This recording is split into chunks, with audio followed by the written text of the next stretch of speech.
We're on. Dave's actually gonna chair in Fred's absence. Okay. Dave, I have to apologize, I have to leave, sir. Okay. As do I, so. Mass exodus. Yeah, we're staying. I'm gonna keep it coming. I'm sorry. Ready? Bill can go for us. We call the meeting to The order. last 4 meetings. Will we call the roll of the members, please? Okay. Fred Levering will be absent. Dave Boucher. Here. Steve Brenner. Here. Bill James. Here. And Keith Derr. Here. Public comments. I just want to comment on the article on the front page of the Reading Eagle on Sunday about the economic state of the county and how many people really are struggling to make ends meet. And it's grim, and I hope that the municipalities encourage the county to take some action. It's not something that individual municipalities are going to be able to have a significant effect of, but it's, even as a wealthy town as one of these things, I think we have 31% of people who. We're at 32. Yeah, it's just depressing. I hope we pay some attention to putting pressure on the county to do something meaningful. Thank you. Thank you. Anyone else? Next on the agenda is Mr. Ratcliffe. Morning. Morning. Do you wanna come sit at the table? Sit at the I table. mean, I think you're all welcome to come sit at the table. Yeah, we got plenty of room. I'll go over. Go ahead. More out. The chairs are more comfortable. Excuse me, thank you. And they roll around. Hi, Phil. You got mine. How are you? You want to sit? Oh, his spot's down here. Chris? No matter whose spot. Sign seating. Oh, goodness. Not really. So typically I go over our events. We had our Art on the Avenue recently, which was our biggest event ever. We had every single space taken on the avenue, which has never happened before, so that's great. We've grown this event over the last 7 years or so, and I think we're starting to max out, which is a good thing. At that point, I can start to up booth fees. I'm sure everybody will be happy to hear. But no, we're in a really good place as far as our events are. Everybody seems to come out. I think the pandemic has helped that. People seem to be anxious. I heard for this, even this weekend, it's going to be one of the biggest holiday weekends because people are just looking to get out and do things. So it's super positive for us. We have 4 grants that I'm managing right now. We received a lighting grant, which we're going to slowly but surely replace all our lighting heads on the avenue into the LEDs. So for cost savings there, they'll have a little speaker in the bottom. We'll be able to play music during the holidays. Also for public announcements, should any emergency arise. So that'll be nice. And we have a gateway grant that is going to, we're going to start to work on fixing up the railroad bridge as you enter into West Reading. We'd like to do something that represents our community. Let me back up a little bit. 3 years ago, we had a 5-year plan done. In that 5-year plan, we identified 3 elements that we're going to focus on in West Reading. One is arts, and we've got 30+ murals in the area. We'd like to do some more public art as well, maybe sculptural. We have entertainment, which encompasses our events, festivals, restaurants, bars, that sort of thing. And then we've got health. And health because we have the Red Hospital there, and there are a number of businesses that spin off of that, but it also means a healthy community. So those are kind of our 3 principles that we're working on. We'd like our gateway to represent those values that we have. We have I keep calling it a codes grant, but Bill can speak to that a little bit. It's, go ahead. Yeah, one of the other things that were identified in the report that we commissioned from Dirk and Edson 3 years ago that Mark just mentioned was looking at some changes to our zoning ordinance, and not to get into the weeds here with some of the zoning parlance, but if you've ever heard of form-based codes, perhaps some of you in here have, we're looking at implementing a hybrid version of that. It's been around for quite a while now. If you go down to the main line or some, places like that outside of Philadelphia. You'll see those, if you look at zoning ordinances online, you'll see that implemented. And basically what it comes down to is, when we talk about zoning, we think about uses. When you talk about form-based code, you think about not only the use of a particular parcel, but also if someone was going to build something new there, what would be the actual shape of that building? Yeah, and its relationship to the sidewalk, and its relationship to the pedestrian, and that sort of a thing. So if you think of it as a form, that's why they call it form-based code. Does there need to be a step back for the building? So if I'm walking down the street, there's not like, a 6-story building with like a blank wall next to me. That's not very pedestrian friendly. And as we can all probably agree, that's what we're going for with Penn Avenue. We don't have that in place. It's been a dream of mine for a long time, roughly 20 years or so, but it's costly to do, regardless of who you're going to hire to help you out, because you're going to need a consultant to help you out. And so we were graciously gifted some money by our partners at the Wyomissing Foundation and Henry Yonton Foundation in order to be able to accommodate that desire. So that'll take probably at least a year and a half of work from the planning commission side of things in order to get that lined up. You will not see a direct effect. You put it in place and all of a sudden Penn Avenue changes. It's more of a longer term planning tool, if you will, so that as more potential development pressure comes online and someone looks at an older building and says, geez, wow, the parcel is the right size, but the existing building is not what I want, and I want to knock it down and I want to put something else there. Well, okay, fine, perhaps maybe you have that right, but we have the right to tell you how it needs to look. And so that's one of our goals. So ultimately, if we had new construction, we've had one new building put up in the 400 block, and I'm sure as you probably have seen across where Noodle is on the first floor, 3-story building, and we were pretty happy with that, how that came out. But we had a developer that was very willing to work with us on that. You may have folks coming from somewhere else, a different philosophy, perhaps a different geographical location that's just looking at dollar signs, and we want to make sure that we can guard against that to a certain degree. So we've had a lot of success over the last almost 25 years now. We're halfway through 2023. We really put those changes in place in 1999, 2000. So we're coming up almost on a quarter of a century of economic redevelopment. And I like to say success. I think we can all agree to a large degree. We've had a decent amount of success over there. But like I like to tell some of my younger council members, it only takes 4 people to just throw out decades worth of work if they're coming from a specific standpoint. And so we needed to safeguard against that to a certain degree and make it a little harder for someone to throw the baby out with the bathwater.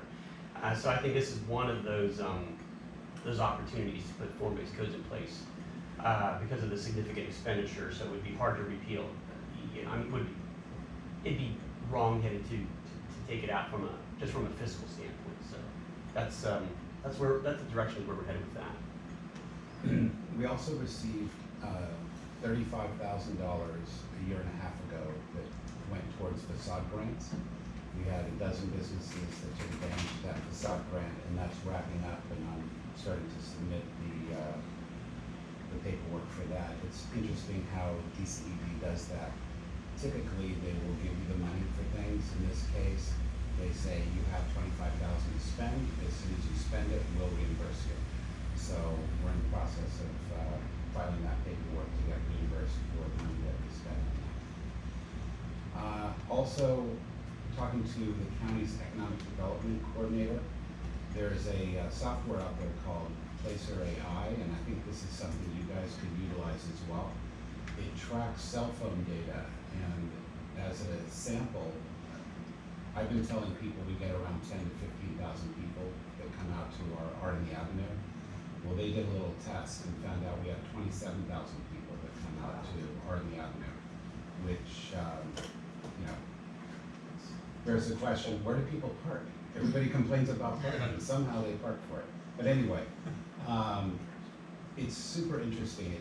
It shows where people are coming from and where they go to after your event. So we can track, are they coming from Philly, are they coming from Harrisburg, are they coming from a mix of all those areas. It'll be great data to get for our businesses to be able to say, listen, when we do a second Friday, how many people come out for that? shopping from noon to 8 p.m. and should you be open later? You know, what are the days of the week that are really strong for you? We do a farmer's market on Sunday. Should all businesses be open on a Sunday? So really interesting data. And, but it's very expensive. I think for the county, it'll be somewhere around 40,000 that they'll have to spend per year to get this data, but then they'd be able to use it for all the townships. Every main street in Berks County, I think, can take advantage of this. I think there are some larger businesses that can take advantage of this. And I think you guys probably could as you're developing your economic development plans to see where traffic flows are and those kind of things. So when you're talking to the county, put in a request for this place area. Yeah, that's my pitch. Is the visitor center getting involved? Or I haven't heard anything about Reading visitors or Berks visiting, whatever that's called anymore. We Yeah. talked about that at the WRCF meeting Mhm. and sharing that information with Crystal Sites at the Visitors Bureau because I would think she would want that. You would think so. Yeah. Right. Right, and I sit on the Visitors Bureau board and I have talked to her about it. You know, because they are now PA Americana, that's kind of the umbrella that they go under now. I feel like they're more under the radar than they have to be. You know, PA Americana doesn't mean a whole lot to me, but anyway, they seem to be doing good things and showing good results for the money that they're spending. Our business corridor is, again, as vibrant as it ever has been. All of our retail shops spaces are full. The few that are empty because, for instance, the Subway building, the Asian family that owns that have gone back and forth. I've sent at least 6 people there who want to rent it out, and they start to get into a lease, then they back out of it, and I think now they're planning to do their own bubble tea shop in there. This is the subway building, the Reese building. Yeah, exactly. Yep. Yep, on the corner of Fifth and Penn.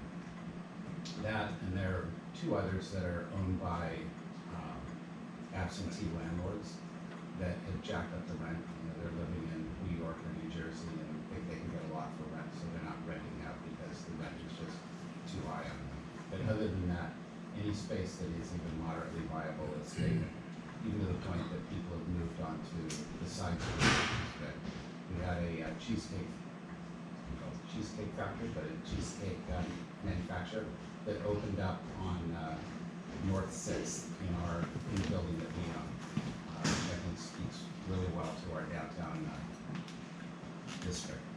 And then we're working on a bid, which is Business Improvement District E, not a tax. I had a great example. I was at a PDC meeting with Pennsylvania Downtown Center. That's the overarching agency for all the main streets. And I was there from Sunday until Tuesday, and we had a bid meeting. And somebody said, talk about the bid in terms of it being like a sewer fee that you're paying. You know, the difference between the tax and the sewer fee is it's a service and you get something directly for it. Whereas a tax, you pay that and the borough can spend that any way they want. So they would be getting a direct service, which is, we're gonna put the money towards marketing for the businesses in downtown. Right now, the businesses don't pay anything towards our organization or any of the services they get. So we're asking them to contribute probably around $700 a year to go into this collective marketing fund that we will spend on a social media person, certainly a newspaper, and some regional advertising. I think that we do a great job talking to our local community, but we don't do a great job reaching outside Berks County to bring people in. So we'd be able to partner up with Visitors Bureau in that and probably do some co-op marketing with them to start to drive people into our area. We think that West Reading has an opportunity to be an attraction and retention tool for a number of our businesses. We've found that in talking to the hospital, when they have somebody they want to bring on board, one of the first things they do is driving through West Reading to show them how vibrant our community is. And I think if we can continue to grow and improve, we will be that attraction and retention tool. I've also heard that as kids graduate from school, we have a hard time retaining them because they want to go someplace more fun and interesting. And I think if we can make West Reading that spot for them, that we have a better chance of keeping our talent here in Berks County. That's it for me. Any questions? questions? One, on the streetlights. Yes. We had talked, a while back, I forget whether it was here or infrastructure, about extending your design in down Penn Avenue into Wyomissing also. So we don't just boom, stop at 8th and Penn and that's it. Right. Is it just the internal guts are gonna change to LED, or is your whole design Just the heads. just the heads? And the heads are gonna look very similar to what they look now. Who owns it? We own the heads, I believe. Yeah, we did, the foundation. Yeah. Okay, the electrical. No, the foundation owns the bus stops. Oh, I thought we owned And the borough owns the actual lights. Med only provides the energy. Yeah, we own the lights, yeah. That's the difference here. So we were talking pre-COVID, literally pre-COVID, about doing a combined streetscape, I can't talk today, grant. To do not just our lighting, but potentially benches, trash and recycling cans, things like that. Because of budgetary concerns and the grant having a potential match, we shelved it for the time. The other concern is, at least for us, I can't speak to West Reading, we put trash cans in, I don't have staff to go out and empty them. So, I mean, this lights and maybe the benches, I would love to do in the next 5-10 years as part of like a long-term plan. But that was why we kind of paused on it. I'm surprised you even remembered. So I. Michelle, if I can jump in on that. So with the trash cans, we actually worked with our trash hauler. They remove all the trash for us, and we just have one guy going around and making sure the new bags are put back in How frequently do they do that? twice a week. And if we get a call from a shop owner or something saying that it's full, I mean, like Sweet Ride ice cream, Yeah. they're constantly busy, they're constantly filling up. We'll send a public works guy up there just to get it out. Does it make sense, idea. does it make sense that somewhere down the road to put this, maybe have Mark come back to one of our infrastructure committee meetings to, because I agree with Bill, I'd hate to see, lighting and then it comes to 8th and Penn and all of a sudden it's totally different. I think, if we can soften it into why I say we're not trying to compete with what West Reading's doing, but I think if we can complement it, it'd be good. So some of it's already been upgraded around Wawa. As part of the subdivision and land development ordinance, we have a standard lighting spec that's based off of the area of the borough that you're in that you have to use if you're doing improvements. So some of them have been updated on Hill, on the cross street of Park Road. But I mean, certainly Penn Avenue would be a no-brainer. Yeah, I think we're the only ones that really know there's a hard line there Yeah. between West Reading and Wyomissing. And I think the more that we can look like a cohesive corridor, the better. And maybe at that infrastructure meeting, we also talk about the wayfinding sign program. Yeah, we'd like to clean up, that's one of our things in our 5-year plan. We'd like to clean up our signage on the avenue. We have signs that say bike route, which we really don't have a bike route on Penn Avenue. There's a number of things that could be taken down and cleaned up.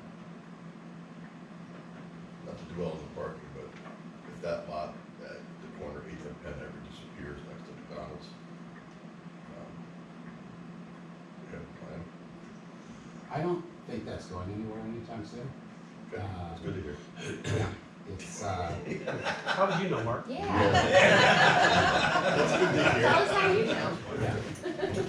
yeah. So, Yeah. Vanity Fair and then Equus had a lease with McDonald's to where they couldn't build anything in front of the McDonald's.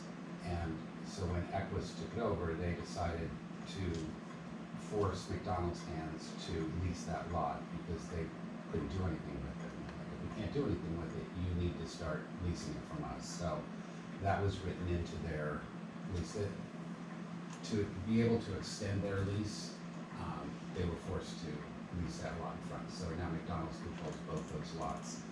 And, the store's been rebuilt not too long ago, so It's good to know. no chance that, Okay, perfect. McDonald's will be there for life. they're gonna be there for a while. Yeah. Past my life, which could be a year or two. Fatalistic. Yeah. Pessimistic. This bid, it's the bid program. Yeah. Oh my gosh. Anyway. Anyone have anything else for the agenda? Yeah, I had a couple of questions for Mark. You started your presentation talking about festival fees. Yes. And I've always thought about special events as an expense. You know, I think about, you know, police and cleanup and and the setup and things like that. Do you actually make money or break even on those events? Yeah. Wow. Yes. We, so the borough does give us in-kind, support for police and public works on that.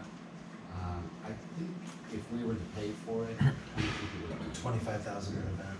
Yeah. So, you know, it's a very nice donation that the borough gives us. At the same time, we were able to get, you know, thanks to Pat Shields, $280,000 to fix up the pickleball courts. We received another 100 plus for the lighting. We received another 100 plus from the Gateway project. So in the last few years, we've been able to bring back $480,000, or really $500,000 to the borough.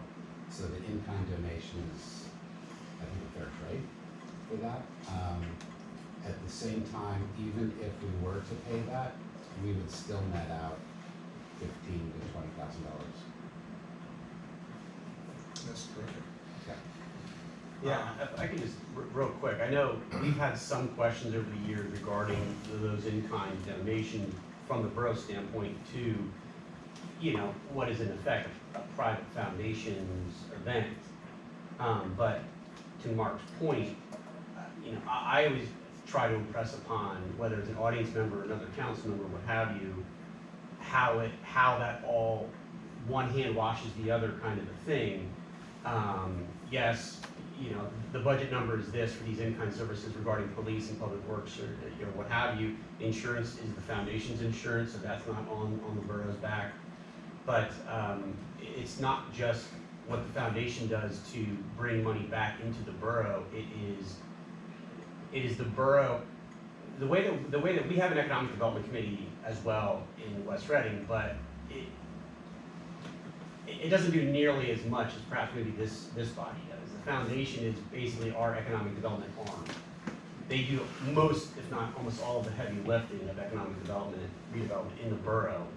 And so the way that I like to look at it is as the foundation is it's almost like an authority, like taking a municipal responsibility away, or something they'd like you to do, and then giving it to another complementary organization, not unlike an education foundation, to support you to take that off of your docket. That's the way it was set up.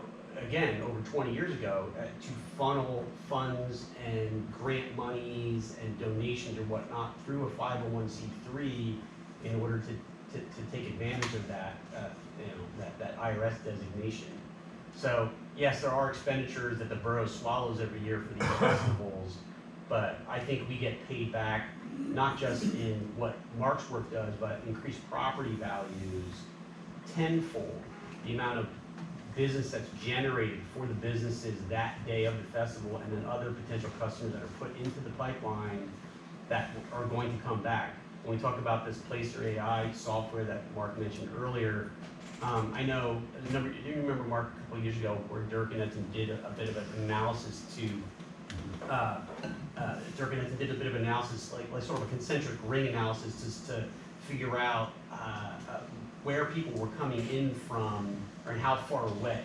And I think sometimes we think a little bit more provincially here in this area. We think that the only people that are coming, you know, to whether it's West Reading or even why I'm missing your business district and or whatnot are Berks counties solely, and that's just not true. I mean, take it from someone like myself who likes to go down to Penn Avenue by themselves.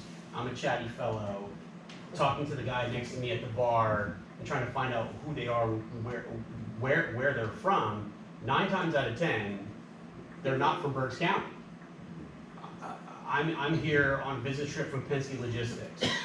I'm here for a wedding and we're at the courtyard. Blah, blah, blah, blah, blah, blah, blah. You know, both of our communities are to a large degree servicing customers that are not from this area. Yes, of course, people that live here come occasionally in or whatnot. It's like living next to Niagara Falls. You don't go to it. How many people in Berks County have never been to the pagoda? You put it in front of someone and then they ignore it.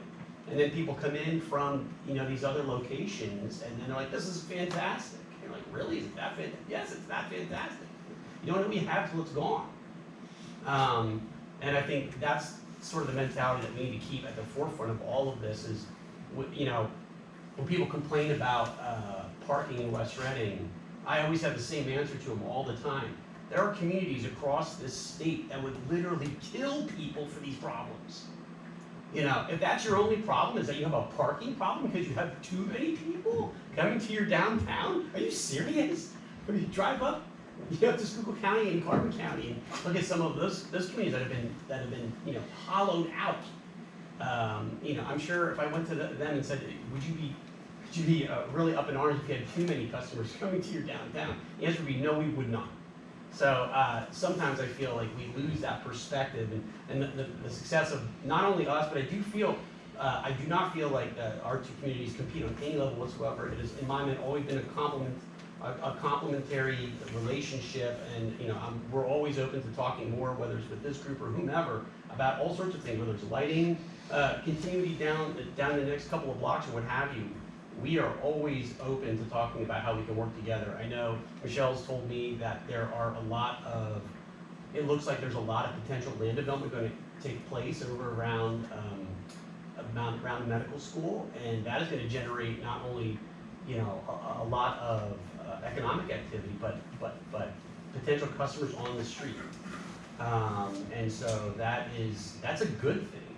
I mean, you're gonna be busy. my parking. You're gonna.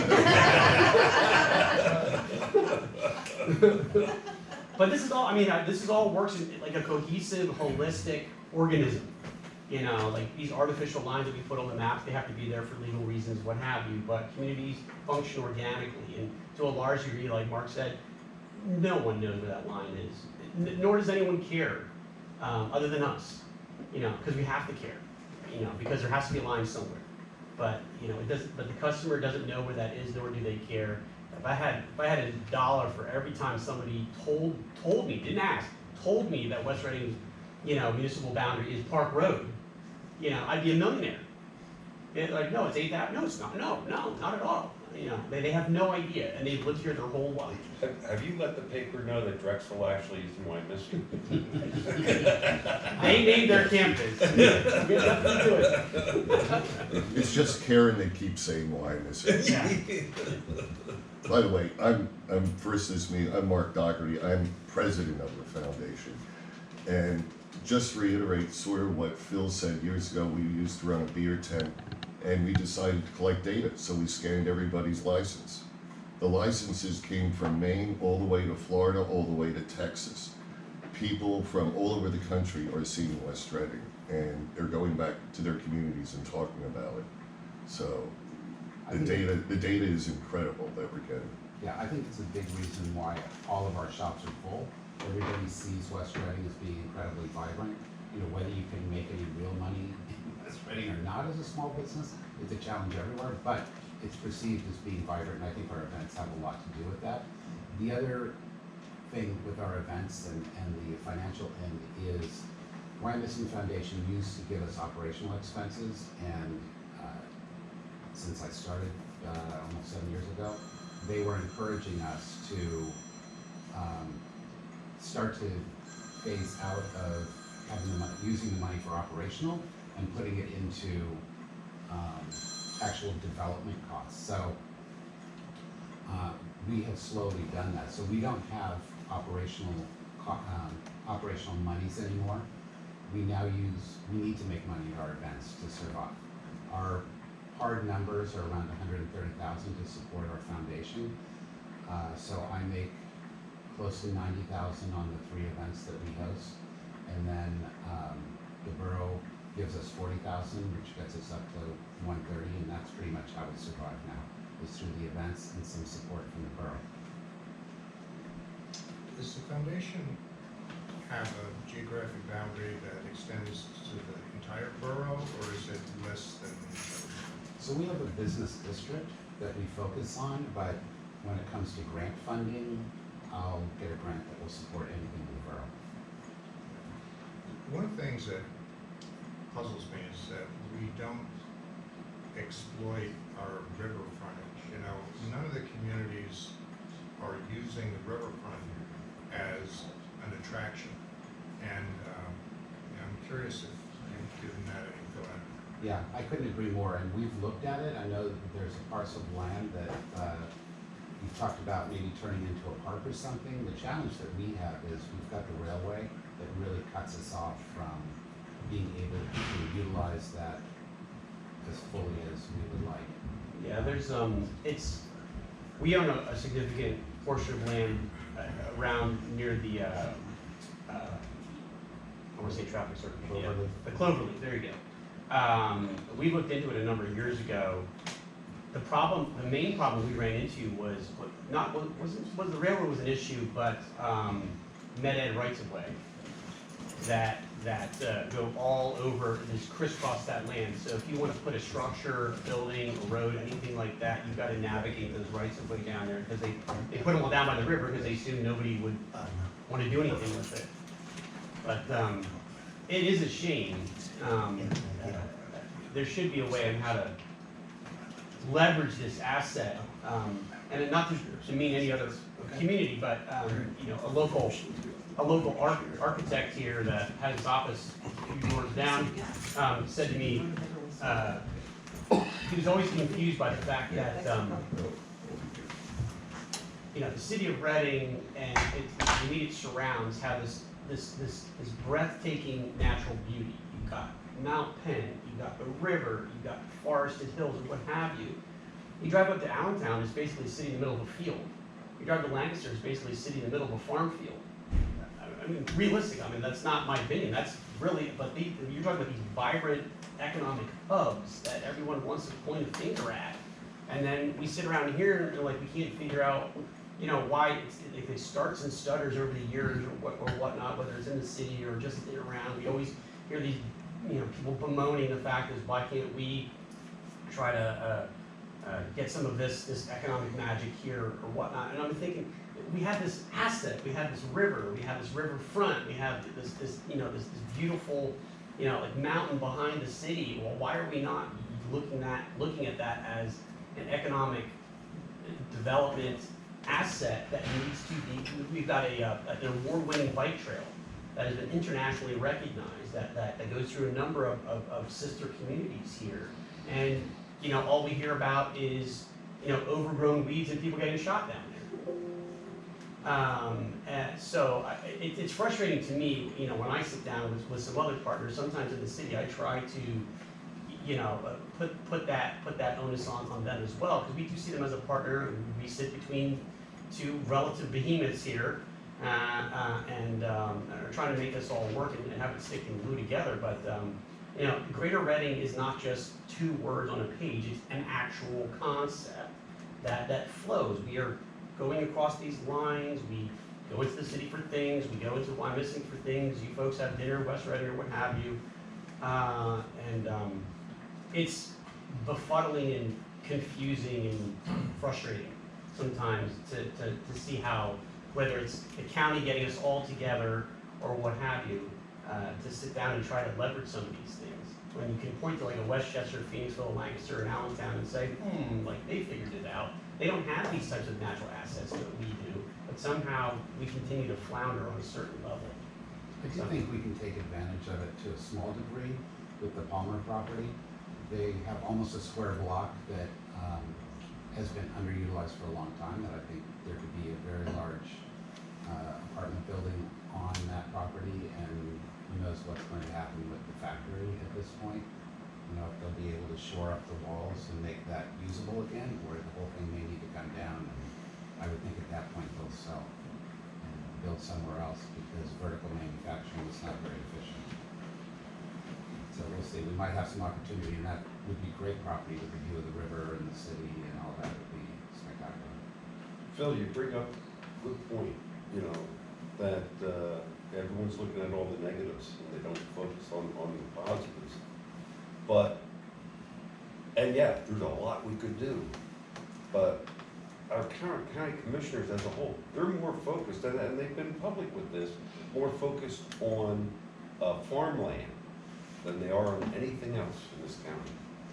Farmland is very important. Sure. Yes, but it's not everything of Berks County, and they need to broaden their scope a little bit Yeah. there's other areas that don't have farmland Sure. that we need to, support and concentrate with also. Well, they have a county Department of Agriculture, but they do not have a county Department of Economic Development. They've got an authority, of course, but I mean, I think that they put words in people's mouths, but I agree. I feel like taking a slightly stronger stance on looking at the core of the county's, economic engine, which is really the city. I teach high school for a living, and I always tell, the kids, like, there's 427,000, something around that, people live in Berks County. 90,000 of those people live in the city of Reading solely. That's almost 1 in 4 in one jurisdiction. We forget just how absolutely outsized that is when it comes to the population of the county. We tend to write off the city as just this afterthought from a begotten age. But it is 1/4 of the county's population is right there. And the commissioners look out their windows and their offices are right there. I mean, you want to leverage your assets. I mean, start putting economic engines in that city so people can walk to work and get themselves out of poverty, like we've seen with Red Eagle or what have you. Where you don't need a car or this or that or whatnot. I don't understand how 1/4 of the county's population is sitting right here, and it seems like an afterthought to some degree by the commissioners. And of course, I'm sure if they were here, they would vehemently disagree with me, and perhaps be slightly offended by what I just said. And I know all 3 of the gentlemen quite well, and well, Lucien as well. Sorry. They might disagree, but I mean, like you said, watch a meeting, read the minutes. I don't know, and I wholeheartedly support their efforts with farmland preservation. I personally benefit from that. I own a 30-acre property that I inherited that is in Clean Green up by Hamburg. So I personally benefit from their endeavors. But nevertheless, I don't know. I don't know what the answer is. I feel like I know they have their economic roundtables around the county. They just had one very recently. I don't know if that really does a whole heck of a lot. It's just a bunch of people sitting around having breakfast together and slapping each other on the back and saying, how have you been for the last 2 years? I haven't seen you. Am I wrong? If you've ever been to one, that's what it is. Right. Which is great to see people and have a conversation, but the devil is in the details. Are we actually putting pen to paper here? You brought up another point, and you're receiving some pretty substantial contributions. Is that just from the foundation, or are you getting these through private firms? You mean the grants? Well, I thought you had also, unless I misunderstood, besides the grants, some, The foundation. contributions. Yeah, so the foundation gets monies from the Wyomissing Foundation, the Henry Onsen Foundation, and they've been partners with us for a very long time now. And then on top of that, the foundation also receives direct funding in the amount of $45,000 a year from the borough. And then the in-kind services for the festivals and so forth. So You don't get much from, I'm gonna say, private business. we get nothing Well, other than the booth fees. Other than sponsorship fees for our events. Yeah, sponsorship fees for events. So, but if you were referencing West Reading businesses Yes.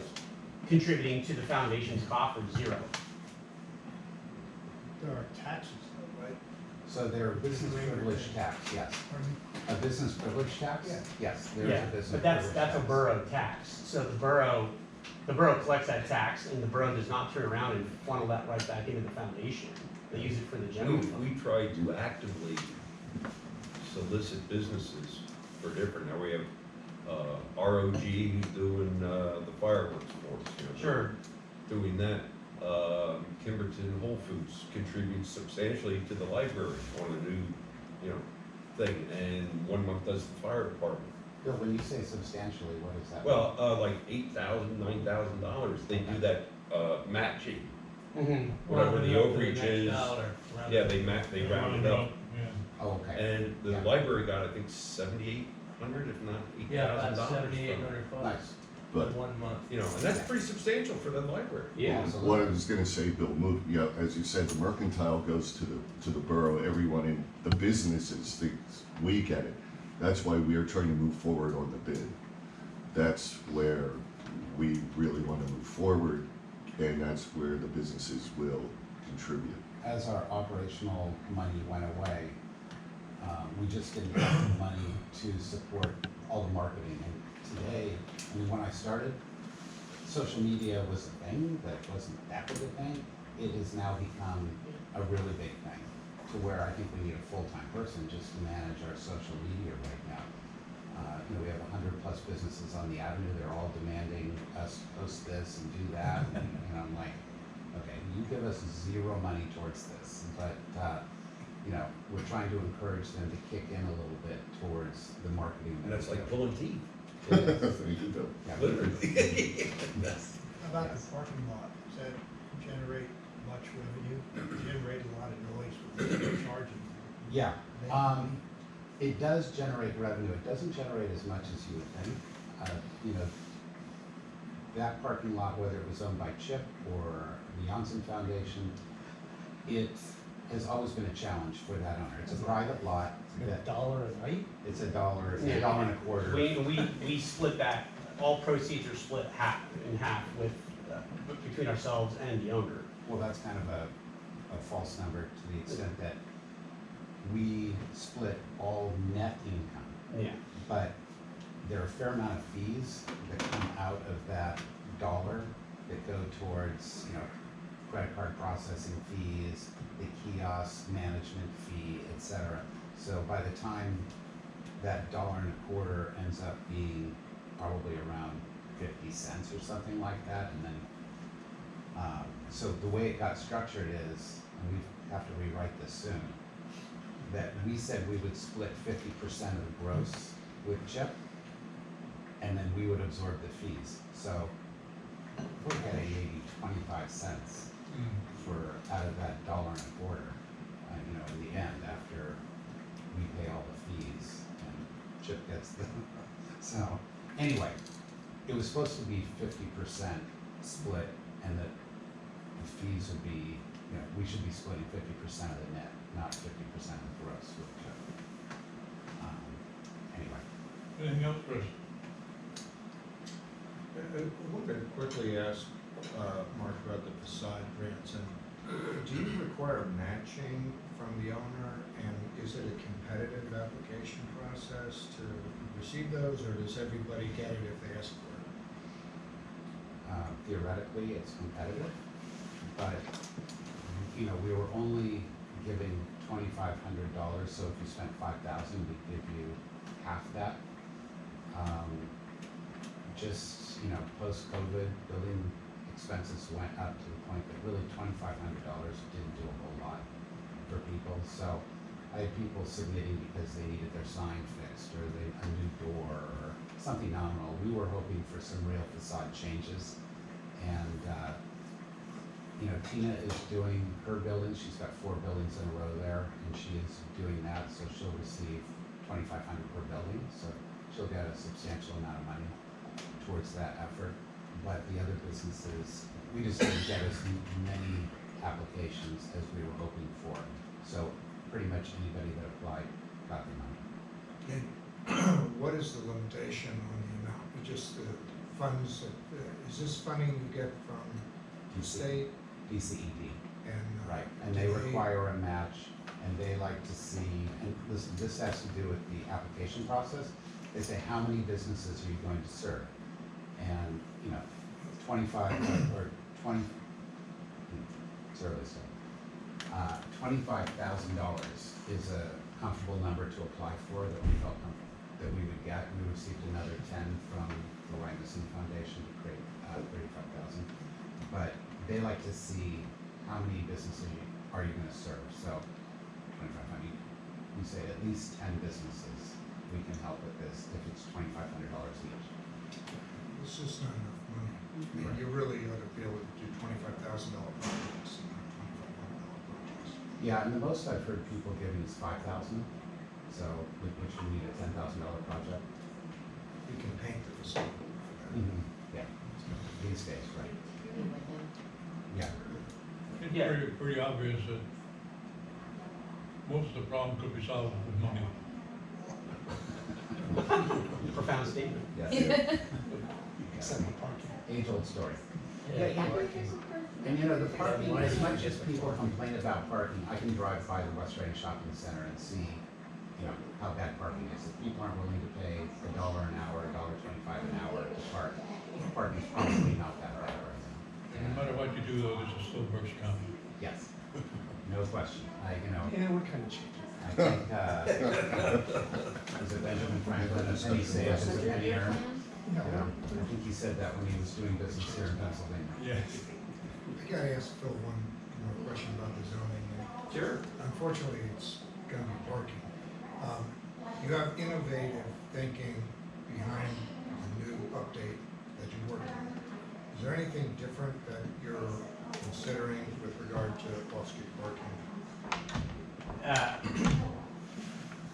Not that I know of, not that no one's raised that issue with us. You know, I'm sure perhaps you remember, and maybe some people in here, when West Reading substantially changed their zoning ordinance to facilitate the Main Street program, one of the things that we did is take all the parking requirements out for retail businesses on the avenue.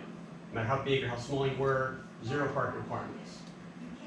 Because there just was no way how to realistically do a project like that to then ask small businesses to figure out a way how to provide parking. And you know, that might sound radical or wrong-headed, but you know, most parking experts and parking engineers will tell you that that's like a tried and true methodology that a lot of successful communities utilize. And you say, well, where are people going to park? Well, they'll figure it out. You know, if you've ever been to a place like the North End in Boston, there is, you think we've got a parking problem? There is literally nowhere to park at all. I used to live there. I lived across the street, across the bridge in Charlestown. And it is one of those vibrant communities you'll ever walk through. I mean, every other storefront is a little Italian, you know, restaurant. And where do those people park? You know, well, it's Boston's. Yeah, but it's a car-centric country. You know, people don't like taking the subway. People don't like taking public transportation. People don't like taking that. But it's the buzz. If you want to go, you got to figure it out. All right, well, now we've got Uber. Now we've got Lyft. Now you know, whatever. And if the buzz is there, people will figure out how to get themselves there. You can't plop 27,000 people on little West Reading and people say, I'm never coming back to this thing. Well, they come back year after year after year because it's an event. It's like you just planned for it. If you want to go to a big concert or what have you, you put your plans in place. Where are we going to park? How long are we going to be out tailgating for the Eagles game? Blah, blah, blah, blah, blah. It's like, you just plan for it. Which speaks to really our direction is, you know, we're hoping to build our businesses up to make them stronger and create a better attraction. And the stronger attraction we are, people will find a place to park. We have been, you know, with the private-public partnership that we have with CHIP, we've also talked to Bill Gage, who has about 50 spaces behind his building that he would be willing to partner with us on. The church also has another 40 or so spaces that they'd be willing to partner with us on, but we just haven't seen the demand to do that. I mean, you know, if you think of yourself coming down to West Reading, parking's full, would you park up at Gage and walk down, which is really only a half block from the avenue? Not at this point, so. Actually, that's what I did the other day. I called Bill and I said, hey, can I park in your lot? Yeah. Being a nice guy, you know, thinking, he said, sure, go ahead. So I go there, everybody else decides to park in his lot too. And Billy, in addition, the hospital has offered parking in the 7th Avenue lot. I was with Chuck Barbera last night, we were going over some stuff. That's right. Yeah, it's just, will people walk 2 blocks? Right. I was just curious, having owned a property on Penn Avenue in West Reading for many years. Catty corner from The me. biggest problem that we had in winter was snow removal. Is that something that you've got your department wrapped around? Because when it snows, the snow just stays in West Reading, and you find a way to move it, and that was always difficult. Our public works has gotten better over the years. Obviously, I helped start that. But it, usually anything after 4 inches of snow, we call snow emergency. So nobody's parked on the avenue. We typically try to take care of our snow emergency routes first. And then after the snow's completed, then we'll go up and start removing what we need to. It was always tough to, if you had a parking space, Mhm. which is now 3 feet of snow, Right. you had to find someplace to put the snow, which was in Yeah. the street, which was not, which was Against the frowned wall. upon Yeah. by the borough, because you put it right back in the street, which you were trying to clean the dry cars.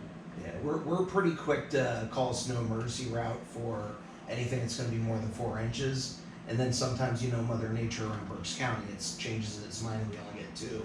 And then we get complaints for that, so, but it is. Great job. Thank You guys did you. a really great job when I had a business on Penn Avenue. Mhm. And if there's even a snow in the forecast, no one's going out to restaurants anyway. So Yeah, right. it's, But I feel like our public works does a really good job of keeping the roads open out there. Chris? Anyone else have anything?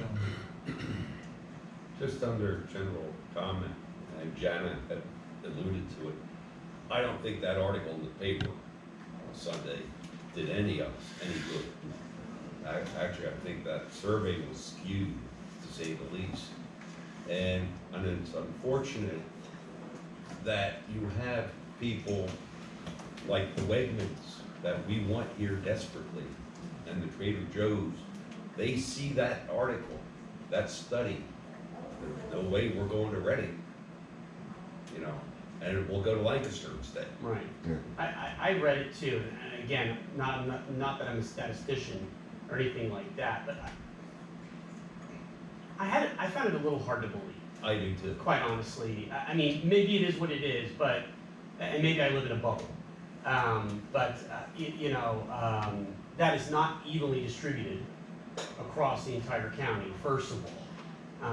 You're talking about, like pockets of poverty, like you're always talking about pockets of wealth, pockets of poverty or whatnot. 40%, well, like I said, 1 out of 4 residents lives in the city of Reading, in this county. All right, well, we know the poverty in Reading is way higher than other communities in the county. So is it 40% of the entire county? I don't know. And what benchmarks are they using in order So to, that's it. what benchmarks are they using? They can't provide for basic necessities is what the article said. Basic necessities? If 4 out of 10 people in this county couldn't pay for groceries or their electric bill, you would see absolute, destitute masses, like on the sidewalks in tent cities and things like that. Unless I'm not seeing these things, I'm not seeing these things, so I don't really know, I don't know about that. Well, the Reading Eagle, or the little of it that there is anymore, outside of Muhlenberg and Exeter Townships, I don't think they know any other part of the county other than the city of Reading. They actually, so that was actually part of our comp plan. When we did the comp plan update in 2018, they broke down the stats by municipality, and I wanna say Wyomissing and West Riding were 2 of the lowest, but we had, it was like a 20% rate, so. Yeah, 20%. But it's just, it certainly doesn't help us when as municipalities, we're trying to encourage new business to come in. And Right. having, wrong statistics like that certainly doesn't help our cause. Well, and this is anecdotal, but I'm sure if we walked down the street and talked to the Kimperton folks, whether or not they were finding success, they bought that building. That was a big economic risk for them. They spent a lot of money in order to make, and from what I've heard from them, they have not only hit their numbers, but they've exceeded their numbers. So you can put you know, a store of that caliber, I mean, it is, you know, typically not a store that maybe everyone would shop at, but they found their customer base, and they're doing well. That's what I've heard. I don't know if anyone's heard anything different, but they seem to be very happy with their decision to go into Wyomissing. And so all of our guts, we sit back collectively to the Trader Joe's folks and the Wegmans folks or what have you, and say, listen, if you put it here, it will work. This is not as much of a risk as you think it is. But then they pull these census tract numbers, or they see this stuff in the Reading Eagle and say, oh goodness gracious, this, you know, this is a disaster if we would, you know, expend these funds to put this store there. And I think all of a sudden that's just simply not the case. But it takes someone like a smaller business, a smaller chain like them, to prove to everybody what we already know, and that you can have a successful business like that here. It can be just fine. Well, I think by you folks being here, for one thing, the borderline between Wyomissing and West Reading is a line on the map. That's all it is. It's not the Berlin Wall. Mr. Chairman, tear this wall down. Get David Hasselhoff. Yeah. That would really get people in. Thank you for having us. We Yeah. really appreciate it. You're welcome anytime, I'm sure, Thanks for being great neighbors. the cooperation is obvious. And, you guys do a great job down there. Thanks. And I appreciate you guys getting in, and Michelle and I get together at least once a month, and it's great knowing that we've got partners like you. Anything else? Anyone have anything else? Do we have any old business? Other than what's been discussed, I guess. New business? New business, everyone in this room actually, that is not normally here, may want to attend the July meeting. Metropolitan Management Group will be coming about a potential apartment project in front of the Mets. What date? July 27th. I I'll be in believe. town. Well, the lot side of it, really in front of Baja Beach. Yeah. Yeah. Where you go for tanning, or? Yeah, where I go. And body sculpting. Yes. So I'm sure that will be an interesting and informative meeting. Well, it's obvious you have the communicators between communities working, and that's great. Anything else? If not, we can adjourn the meeting. 6:27. Yeah.